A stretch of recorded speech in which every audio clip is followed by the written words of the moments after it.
Alors on est ici au pied du cèdre du Liban qui se trouve aujourd'hui dans le grand ensemble, le petit grand ensemble du Clos Nolet. Ce petit grand ensemble a été construit en 1970 et il a pris la place en fait d'une ancienne grosse maison bourgeoise avec son parc qui a été elle-même installée dans une ancienne propriété aristocratique du XVIIe, XVIIIe siècle.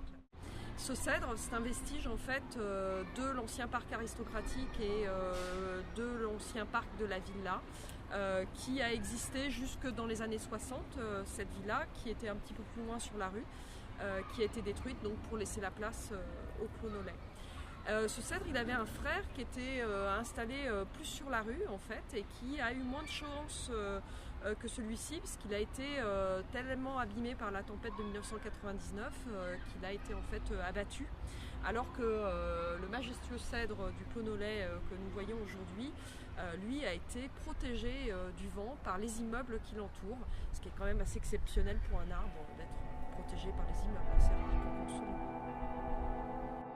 Faustine Bouchin, je travaille à l'espace d'art contemporain Camille Lambert qui se trouve à Juvisy.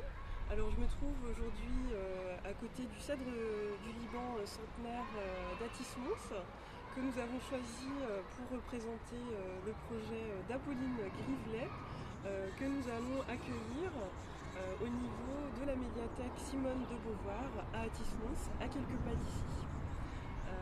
Nous avons choisi ce projet d'Apolline Grivelet avec nos partenaires de la médiathèque puisque Apolline a choisi en fait de s'intéresser à l'intelligence des plantes en question à travers les champignons, le pouvoir décontaminant des champignons.